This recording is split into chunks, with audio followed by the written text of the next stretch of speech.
Friends, welcome to my YouTube channel invest made easy.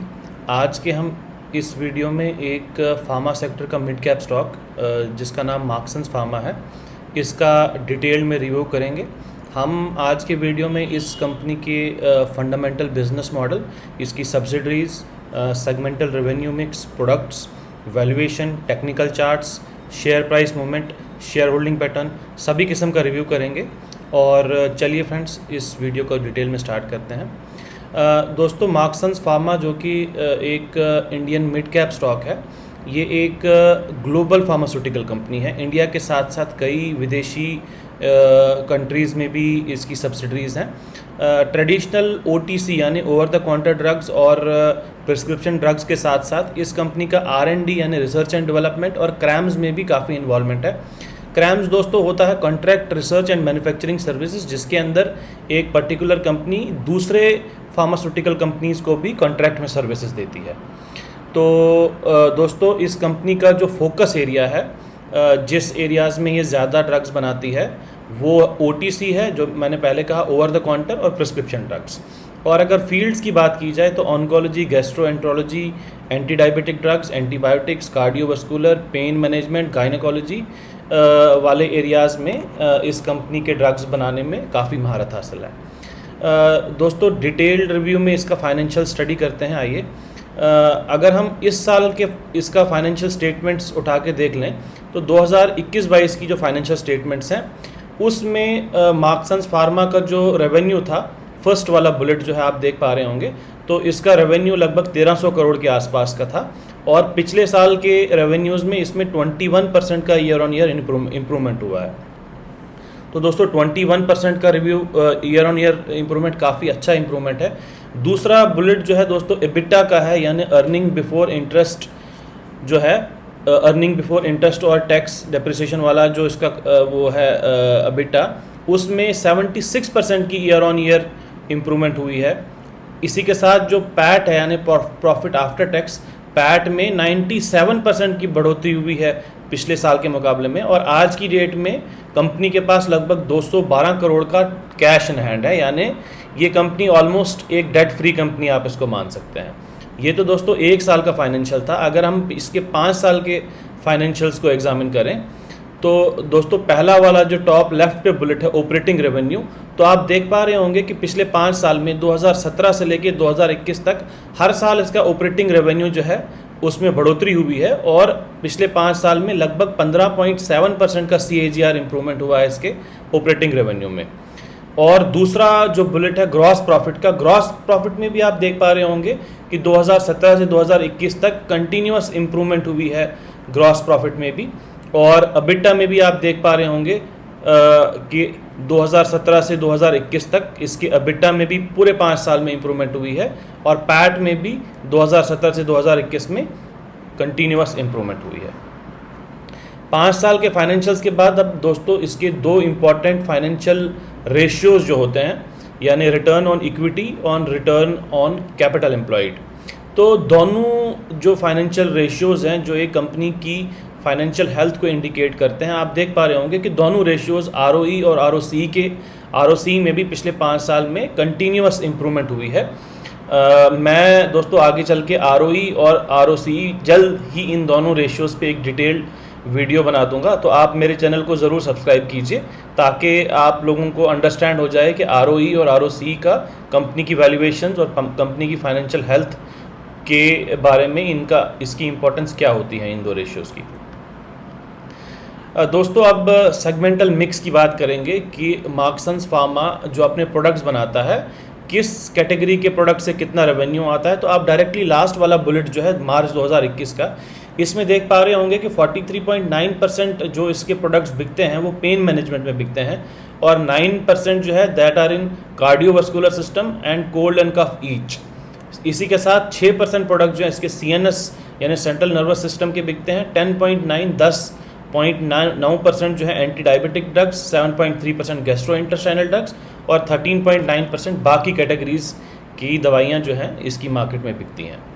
अब दोस्तों आइए इसकी सब्सिडरीज कंपनी का ग्रुप के बारे में स्टडी करते हैं। जो हमारा स्टॉक है जो कि इंडिया में लिस्टेड है, मार्क्संस फार्मा लिमिटेड, इसकी 3 मेन सब्सिडरीज हैं। मैं फॉरेन सब्सिडरीज की सिर्फ बात कर रहा हूं दोस्तों। एक यूके की सब्सिडरी है मार्क्संस फार्मा यूके, एक यूएस की है और एक नोवा है। यूएस और यूके की जो सब्सिडरीज हैं वो हाई क्वालिटी ड्रग्स बनाती हैं, प्रिस्क्रिप्शन ड्रग्स और OTC drugs, soft gel drugs. और जो नोवा करके सब्सिडरी है वो सिर्फ जेनरिक फार्मा में ही डील करती है। और अगर आप इसमें आप देखें तो जेनरिक ड्रग्स ये सिर्फ एशिया में बेचता है, China, Japan, Singapore, Vietnam, Sri Lanka और साउथ कोरिया। और जो इसकी यूएस और यूके की सब्सिडरीज हैं वो जेनरिक ड्रग्स नहीं बल्कि वो ओवर द काउंटर और प्रिस्क्रिप्शन ड्रग्स बेचती है, क्योंकि उनमें मार्जिन थोड़ा जेनरिक ड्रग्स से ज़्यादा होता है। अब दोस्तों इसके फॉरेन जो कंपनीज़ हैं उनकी परफॉर्मेंस के बारे में बात करें तो 42.5% इसका जो फॉरेन का रेवेन्यू है वो यूएस से आता है, 42.3% यूरोप और यूके से आता है, ऑलमोस्ट 10.6% ऑस्ट्रेलिया से आता है और लगभग 4% के आसपास रेस्ट ऑफ द वर्ल्ड से आता है। तो ये भी एक बहुत अच्छा बिजनेस मॉडल है। आप देख पा रहे होंगे कि डेवलप्ड कंट्रीज से इसका रेवेन्यू ज़्यादा आता है as compared to less developed countries. तो अगर हम कंक्लूड करें कि इस कंपनी में ऐसा क्या है जो इसको अपने कंपटीटर से डिफरेंशिएट करता है, वो यही है दोस्तों कि ये अब मार्केट में जेनरिक ड्रग्स की तरह बाकी कंपनीज की तरह सिर्फ जेनरिक ड्रग्स के पीछे नहीं है और उसको अफ्रीका वगैरह में बेचे नहीं। ये बहुत ही डिफरेंशिएटेड ऑफरिंग्स करता है, सॉफ्ट जेल कैप्सूल्स और बाकी जो प्रिस्क्रिप्शन और ओटीसी ड्रग्स होती है जिसमें कंपटीशन बहुत इसका लिमिटेड है, उसमें ज़्यादा कंपटीशन नहीं। और इसका एक बहुत ही अच्छा कंपनी का एक प्लस पॉइंट है कि इसकी एंट्री उन मार्केट्स में सक्सेसफुल है जहाँ पे एंट्री टू बैरियर्स बहुत हाई होती है, यानी कि जो सेलेक्टिवली रेगुलेटेड कंट्रीज़ हैं यानी यूएस, यूके, कनाडा और ऑस्ट्रेलिया, वहाँ पे इस कंपनी का काफ़ी अच्छी प्रेजेंस है, इसकी सब्सिडरीज़ हैं और इसके मैन्युफैक्चरिंग प्लांट्स हैं। और अभी इस साल की इन्वेस्टर प्रेजेंटेशन में दोस्तों इस कंपनी ने बताया था कि 6 नए ड्रग के अप्रूवल यूएस में अभी वेट कर रही है ये कंपनी। और अब इस कंपनी की मैन्युफैक्चरिंग जो फैसिलिटीज़ हैं उनके बारे में बात करें तो गोवा में इसकी सबसे बड़ी मैन्युफैक्चरिंग फैसिलिटी इंडिया में है। इसी के साथ साथ यूके और यूएस में भी इसकी मैन्युफैक्चरिंग फैसिलिटीज़ हैं। ये सभी फैसिलिटीज़ जो हैं टॉप रेटेड रेगुलेटर्स और जो एक्रेडिशन बॉडीज़ होती हैं उन सब से ये सर्टिफाइड इसके सभी ये मैन्युफैक्चरिंग फैसिलिटीज़ हैं वो हैं। अब दोस्तों इसकी शेयर होल्डिंग के बारे में अगर आप देखें तो आप देख पा रहे होंगे जो प्रोमोटर्स हैं वो 48.2% इसका शेयर अपने पास प्रोमोटर्स के पास है और 47% जो है नॉन प्रोमोटर्स के पास है। फॉरेन जो पोर्टफोलियो और फॉरेन इंस्टीट्यूशनल इन्वेस्टर्स हैं उनके पास आज की डेट में लगभग 4.3% है और जो डोमेस्टिक इंस्टीट्यूशनल इन्वेस्टर्स हैं उनके पास सिर्फ आज की डेट में 0.3% है। इसकी मैं बात डिटेल अगली स्लाइड में करने वाला हूँ। अब दोस्तों आप ये जानना चाह रहे होंगे कि ठीक है इसकी थ्योरी तो हमने देख ली बट इसकी वैल्यूएशन, इस स्टॉक को हम खरीद सकते हैं कि नहीं, इसकी वैल्यूएशंस क्या हैं। दोस्तों वैल्यूएशन देखने का सबसे अच्छा और सबसे जो रेप्यूटेड तरीका माना जाता है स्टॉक्स में, पर्टिकुलरली इंडियन कंटेक्स्ट में, उसे पीई रेशियो यानी प्राइस टू अर्निंग रेशियो कहा जाता है। इसमें सबसे पहले हम देखते हैं कि एक सेक्टर का PE price to earning ratio कितना है। तो दोस्तों फार्मास्यूटिकल सेक्टर्स का इंडिया में जो पीई है यानी प्राइस टू अर्निंग रेशियो है वो 24 के आसपास का है, यानी 24 से ज़्यादा का अगर पीई हो किसी स्टॉक का तो वो एक्सपेंसिव है और 24 से कम हो तो वो वैल्यू फॉर मनी है। तो इंडिया में फार्मास्यूटिकल का 24 है और मार्क्संस फार्मा का सिर्फ 15 है। कहने का ये मतलब है दोस्तों कि आज की वैल्यूएशंस के हिसाब से भी ये शेयर हमें काफ़ी वैल्यू में मिल रहा है। और डेट टू इक्विटी की बात करें, डेट तो दोस्तों पिछले 5 साल में continuous debt to equity ratio इस स्टॉक का इम्प्रूव हुआ है। 5 साल पहले इस कंपनी का डेट जो था, डेट टू इक्विटी, वो 19.1% था, आज की डेट में वो सिर्फ 2.6% है और ये 2.6% भी जो है ये इसका ऑपरेटिंग कैश फ्लो से बहुत ही अच्छे से ऑफसेट हो रहा है। दोस्तों अब इसकी डिटेल्ड शेयर होल्डर्स की बात करें, ये मैंने आपको एक स्लाइड पहले भी कहा था आपको कि डोमेस्टिकली इंस्टीट्यूशनल इन्वेस्टर्स का सिर्फ 0.33 है इसमें शेयर होल्डिंग। तो आप देख पा रहे होंगे कि ICICI बैंक एसेट मैनेजमेंट के पास सिर्फ 0.5% है और बाकी टॉप जो शेयर होल्डर्स हैं उसमें कोई भी डोमेस्टिक म्यूचुअल फंड ने अभी इस शेयर को ख़रीदा नहीं है। तो दोस्तों, आप में से जो लोग भी मल्टी बैगर कंसेप्ट को जानते हैं, तो मल्टी बैगर आप किसी स्टॉक के तभी फ़ायदे उठा पाएंगे जब आप उस स्टॉक को उस स्टेज में इन्वेस्ट करें जब काफ़ी बड़े शेयर होल्डर्स जो होते हैं, banks, mutual fund, insurance companies, उनसे पहले अगर आप निवेश करें किसी स्टॉक में, नेचुरली वो स्टॉक आपके रिसर्च के हिसाब से, आपके रिस्क और रिवार्ड एपेटाइट के हिसाब से खरा उतरना चाहिए। और उसके बाद अगर आपको लगता है कि उसमें इन्वेस्ट करें तो आपको उसमें मल्टी बैगर रिटर्न्स आ सकते हैं। अब दोस्तों, इस शेयर की 1 साल की शेयर मूवमेंट के बारे में हम बात करते हैं। देखिए दोस्तों, 1 साल पहले जुलाई 2020 में इस शेयर की वैल्यू 33 थी और आज की डेट में करंट मार्केट प्राइस इसकी 88 है, यानी ऑलमोस्ट 1 साल में ही इसने अपने शेयर होल्डर्स की वेल्थ जो है ऑलमोस्ट 2.5 गुना कर दी है।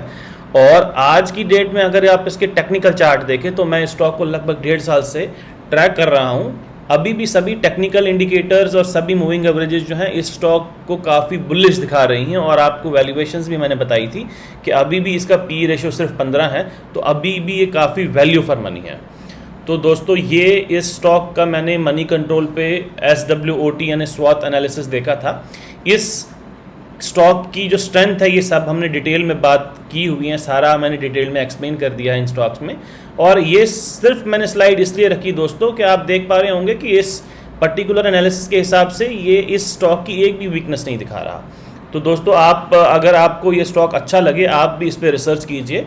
जो मैंने कहा है आप उसको इंडिपेंडेंटली वेरीफाई कीजिए और उसके बाद ही किसी के कहने पे आप अपना कीमती मेहनत का पैसा कमाया हुआ हमेशा आप तभी लगाएं स्टॉक मार्केट में जब आप सेटिस्फाइड हैं, और हमेशा इक्विटी में अपने रिस्क एपेटाइट के हिसाब से पैसा लगाएं। दोस्तों, आप मेरे जितनी भी रिकमेंडेशंस हैं उनको इंडिपेंडेंटली वेरीफाई कीजिए।